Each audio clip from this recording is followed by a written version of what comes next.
அனைவருக்கும் கனிவான வணக்கங்கள். நீங்கள் அவளுடன் எதிர்பார்க்கும் கொங்குநாடு மெட்ரிக் நியூஸ் எக்ஸ்பிரஸின் இந்த வார சிறப்பு பார்வை.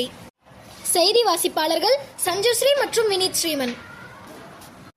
அறிவு மட்டுமே வாழ்க்கைக்கு பத்தாது, அறிவோடு இணைந்து ஆக்கமுடன் செயல்பட்டால் வெற்றி நிச்சயம் என்பதற்கேற்ப நாமக்கல் மாவட்டம் பிஜிபி கல்வி வளாக அரங்கில் நடைபெற்ற விழாவில் நம் பள்ளி மாணவ மாணவிகள் மாவட்ட அளவிலான விளையாட்டுப் போட்டிகளில் வெற்றி பெற்றமைக்கு பள்ளி கல்வித்துறை சார்பில் 10/9/2024 அன்று பள்ளி கல்வித்துறை அமைச்சரின் கையால் சான்றிதழ் மற்றும் பதக்கங்கள் பெற்று சிறப்புடன் திரும்பினர். இச்சிறப்புமிக்க குழந்தைகளை அனைவரும் பாராட்டினர். எம் கொங்குநாடு மெட்ரிக் மேல்நிலைப் பள்ளியின் சாரண இயக்க மாணவர்கள் முதன்மை கல்வி அலுவலர் அவர்களின் வழிகாட்டுதலின்படி 500 பனை விதைகளை சேகரித்து வந்தனர்.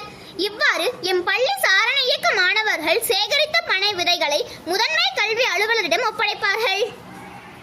மலையை பார்த்து வியந்து விடாதே, மலை மீது ஏறினால் அதுவும் உன் காலின் கீழ்தான் என்ற பாரதியாரின் வரிகளுக்கிணங்க கற்றுக்கொண்டதை உணரும் வகையில் நம் மனதில் பதிந்ததை ஏட்டில் பதித்து நம் தகுதியை அறிந்து கொள்வதுதான் தேர்வு. அப்படிப்பட்ட முதல் பருவ தேர்வானது 13/9/2024 வியாழக்கிழமை தொடங்கி 21/9/2024 வரை நடைபெறும். திருமால் வாமன அவதாரத்தில் 3 அடியில் உலகளந்ததையும் மகாபலி சக்கரவர்த்தியை பூமிக்கு வரவழைப்பதற்காகவும் கொண்டாடுவதே ஓணம் பண்டிகையாகும்.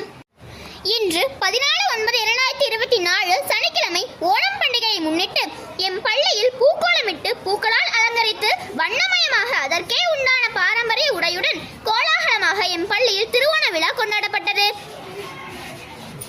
மேலும் எம் செய்திகளை அறிந்து கொள்ள தொடர்ந்து இணைந்திருங்கள் கொங்குநாடு மெட்ரிக் நியூஸ் எக்ஸ்பிரஸுடன். நன்றி, வணக்கம். வீடியோ பாருங்க, மறக்காம சப்ஸ்கிரைப் பண்ணுங்க.